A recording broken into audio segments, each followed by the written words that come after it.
안녕하십니까. 송구권의 혼술이 매주 일요일 보내드리는 정가 뒷담화 9월 17일 인사드립니다. 자, 지금 대선 조작, 공작 사건, 선거농단 사건 수사 중이죠. 검찰에 설치된 특별수사팀이 이재명 배우설 여기에 대해서 본격적으로 수사에 착수한 걸로 지금 알려지고 있습니다.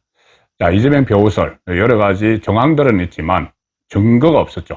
자, 그런데 특별수사팀에서 뭔가 확실한 끈을 하나 잡은 것 같습니다.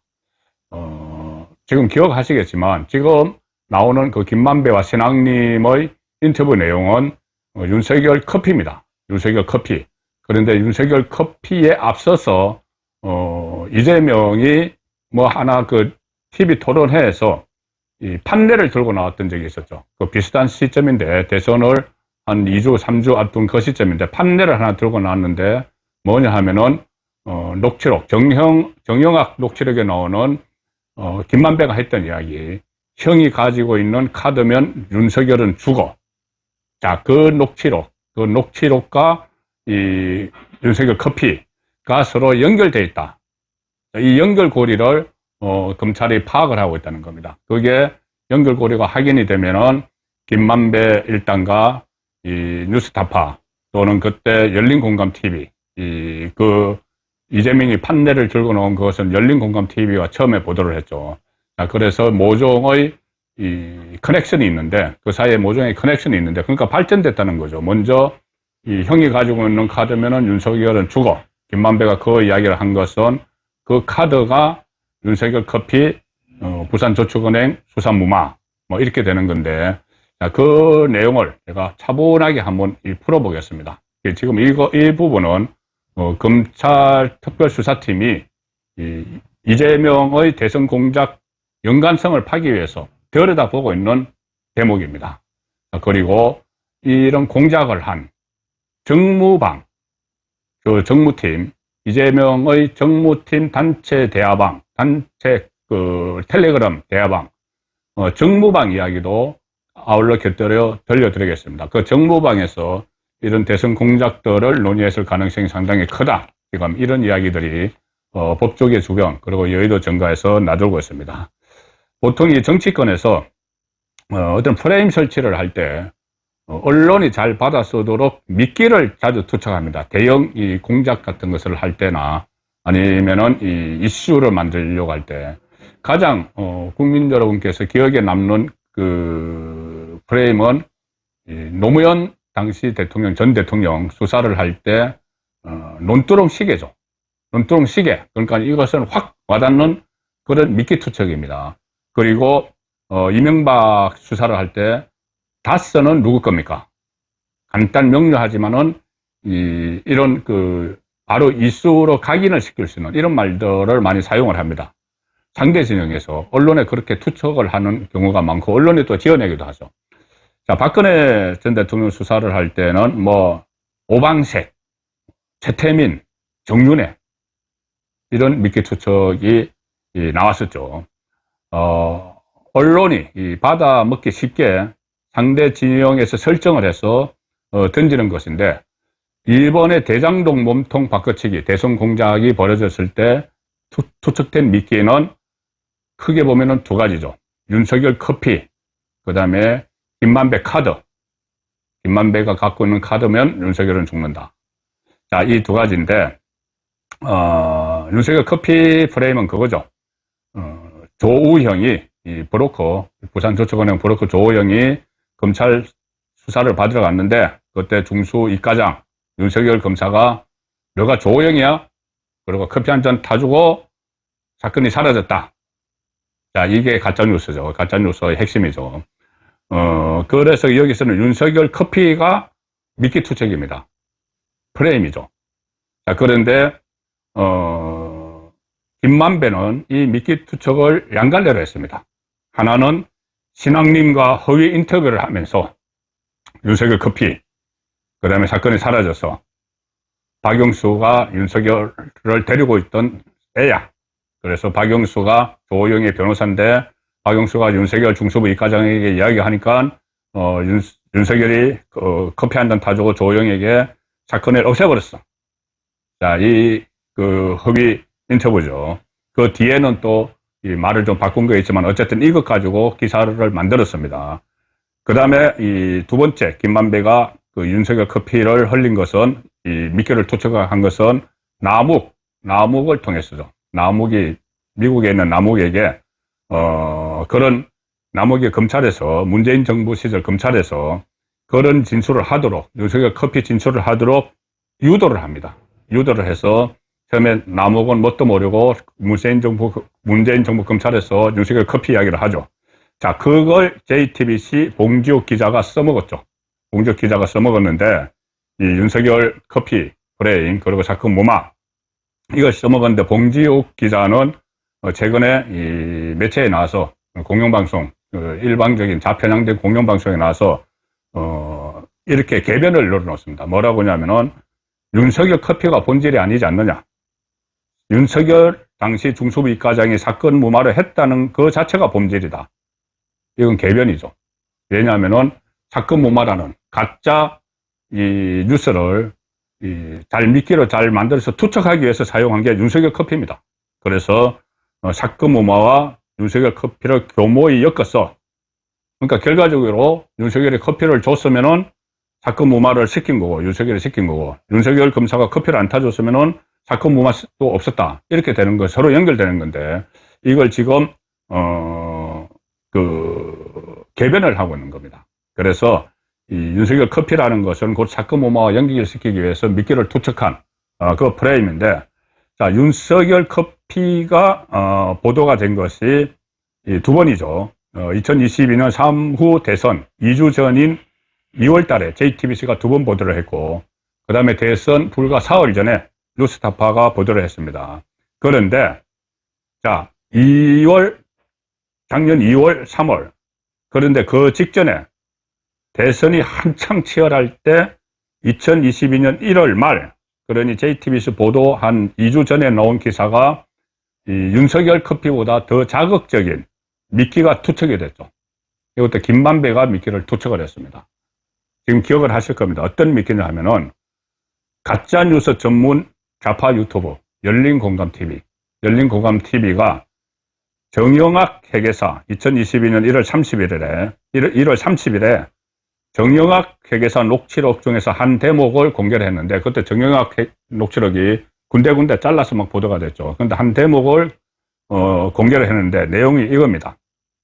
김만배가 정영학에게 하는 이야기죠. 이 윤석열이는 형이 가지고 있는 카드면 죽어. 그런데 형은 그 계통에 안 나서려고 그래. 몇 마디 더 이야기를 하죠. 나중에 김만배는 이거 다 허풍이었다고 이야기합니다. 자기가 세 보이려고 이 신앙님에게도 그 허풍을 쳤고, 정영학에게도 허풍을 쳤다. 정영학이 대장동 사업에 대해서 불안해하니까 내가 이런 사람이야. 윤석열도 나하고 맞짱 뜨는 사람이야. 중수부 과장도. 그런 식으로 이야기를 했다는 거죠. 이때는 중수부 과장이 아니고 그 검찰총장 뭐 이렇게 올라가 있을 때죠. 자, 그래서 이 형이 가지고 있는 카드면 죽어 이러니까는 그때 뭐 최강욱, 김희경 이런 그 스피커들은 벌떼처럼 달려들어서 그게 뭔지는 모르겠지만은, 어떤 카드인지 모르겠지만 검찰은 김만배 발언을 수사하라 이렇게 막 촉구를 했고, 그때 당시 이 총괄선대본부장, 이재명 캠프의 총괄선대본부장이었던 우상호는 그 일을 이야기했습니다. 뭐냐면 그때 한번 그 논란이 됐던 적이 있는데, 윤석열 대통령의 아버지 집, 연희동에 있는 아버지 집이 안 팔리는데 김만배 누나가 사줬다. 뭐 그런 일이 있었죠. 그런 우연히 그렇게 된 걸로 나중에 밝혀졌는데, 이 우상호는 그걸 가지고 이야기하는 것 아닌가, 이렇게 헛다리를 짚었습니다. 카드면은, 형이 가지고 있는 카드면은 윤석열은 죽어. 이게 그냥 집 사주고 이 문제가 아니고, 이게 자락을 간 겁니다. 미끼를 투척을 한 거죠. 뭐냐면은 윤석열 커피, 그리고 윤석열이 수사 무마, 이것을 나중에 던지기 위해서 자락을 깔았던 겁니다. 자, 이 자락을 깔았는데, 그 자락을 열린공감TV 혼자 깔은 게 아니고 이재명이 이것을 본격적으로 활용을 하면서 이 자락을 놓습니다. 자락을 쭉 갑니다. 이재명이 이 미끼를 들고 윤석열 대통령을 공격을 했는데, 윤석열 후보, 그 미끼가 본인은 뭔지 알고 있었습니다. 그 가짜 이 커피, 이걸 알고 있었겠죠. 알고 있으면서 이렇게 합니다. 그때 다 기억을 하실 텐데 상당히 좀 어수선한 그런 장면이 하나 있었죠. 뭐냐면은 TV 토론에서 2월 22일 날 열린 막바지 TV 토론에서 이재명이 판례를 꺼내죠. 이재명 후보가 판례를 꺼냅니다. 그래서 판례를 쭉 하고 아주 쇳소리로 몇 번을 읽습니다.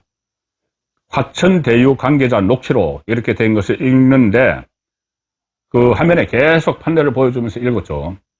반복해서 이렇게 쇳소리로 막 이야기를 했습니다. 내가 가진 카드면 윤석열은 죽어. 윤석열은 내가 욕하면서 싸우는 사람이야. 자, 이렇게 쓴 것을 계속 읽습니다. 그래서 좀 섬뜩하다는 같은 느낌도 들었는데, 그렇게 2월 25일 날 자락을 깔아서 TV 토론에서 그러면 이게 무슨 카드냐 이렇게 됐을 때 사흘 후에 열린 2월 25일 토론회에서 커피 이야기를 꺼냅니다. 윤석열 후보에게 이재명 후보가 조영에게 왜 커피를 타줬느냐. 윤석열 후보가 뜬금없는 말에 그게 무슨 말이냐 하니까는 다짜고짜 대장동 사건의 몸통은 윤석열이다. 이렇게 이야기를 하죠. 윤석열 커피 이야기를 합니다. 그때 윤석열 커피 이야기한 것은 물론 JTBC가 보도하고 난 이후지만 이재명은 이재명들의 로드맵이 있었던 겁니다. 그 김만배 카드 이야기 그것을 2월 22일 TV 토론에서 꺼내고 2월 25일 날 TV 토론에서 그 카드가 커피 사건 무마 이렇게 연결을 본인 나름대로 시키는 거죠. 그리고 2월 25일 TV 토론에서 했는데 3월 6일 대선 D-3일에 뉴스타파가 가짜 녹취록을 공개를 하죠. 그러니 이것은 아주 잘 짜인 각본에 의해서 또 그 대선 공작이 이루어졌다. 그리고 이재명이 거기 핵심적인 본인이 주도적인 역할을 했다. 이것도 지금 정황상 드러나고 있고 이 부분은 특별수사팀이 수사를 하고 있으니 곧 범죄 혐의가 있으면 확인이 될 텐데 그러면 이런 공작을 한 곳이 어디냐? 여기 또 특별수사팀이 들여다보고 있는 곳이 하나 있습니다.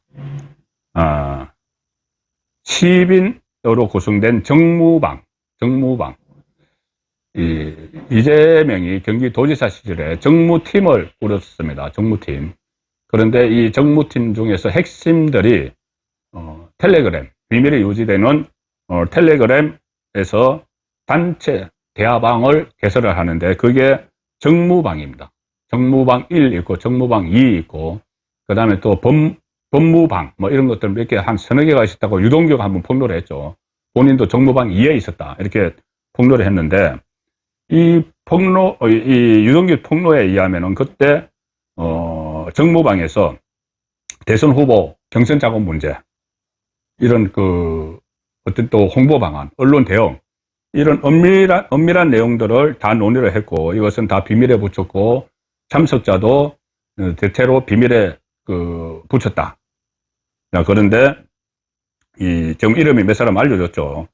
그래서 이 정무방이 상당히 민감한 이 말들을 주고받았기 때문에 그때 기억이 또 나실 것 같은데 그때 유동규가 압수수색에 들어왔을 때 자기 휴대전화를 밖으로 던져버렸죠. 산지 일주일밖에 안 되는 그것을 정진상이 지시를 해서 휴대전화 밖으로 던져라. 왜? 그 휴대전화 안에 정무방 대화 내용 같은 것들이 있기 때문에 그것 때문에 던진라고 한 것 같다고 유동규 씨가 이야기를 했습니다. 이 정무방은 10인 정도가 들어가 있는데 검찰이 지금 들여다보고 있는 부분은 허위 인터뷰가 있었던 2021년 9월 15일 김만배와 신학님의 허위 인터뷰가 있었던 그 시점에 이 비밀 대화가 여기서 이루어졌을 이루어졌다는 정황을 지금 검찰이 파악을 하고 이 정무방에서 가짜뉴스, 그러니까 대선 공작, 선거 농단, 이것이 논의되지 않았나, 이렇게 보는 겁니다. 정무방 지금 멤버는 정진상, 김용, 유동규도 있었는데, 유동규는 대장동 사건을 터지고 나서 빠져나갔다고 합니다. 그 다음에 이석훈, 전 경남FC 대표, 이런 사람이 있는데, 이거 말고, 또, 법무방, 법무를 이렇게 논의하는, 이재명이 사법 리스크를 논의하는 거기죠. 거기는 또 유동규도 들어가 있었고, 쌍방울에서 20억 변호사비 대납 의혹을 받고 있는 변호사도 들어가 있었고, 또 김현지 보좌관, 이재명의 김현지 보좌관도 그 방에 들어가 있었다. 그래서 그 정무방에서 아주 민감한 내용들을 논의를 했고, 특히 이 유동규도 한번 이야기한 적이 있는데, 이 정무방에는 이재명 본인도 할 말이 있을 때는 정무방에 들어가서 자기가 일종의 지시를 하겠죠. 지시를 하든지 지침을 내리든지 그렇게 하고 나간다. 자, 그러면은 이 정무방에서 이 대선 공작이 논의가 됐으면은 이재명이 거기 들어가서 어떻게 진정사안도 보고 또 혹은 뭐 지시도 하고 했을 가능성이 있다는 겁니다. 그래서 이 정무방도 검찰 특별수사팀에서 주의 깊게 살펴보고 있는 상황이어서 이 대선 공작 희대의 사건, 선거농단의 최대 수혜자가 이재명일 뿐만 아니고 이재명이 그것을 알고도 묵인했든지 방조를 했든지 아니면은 적극적으로 개입을 했든지 그 정황이 점차 드러나고 있습니다. 정가 뒷담화였습니다.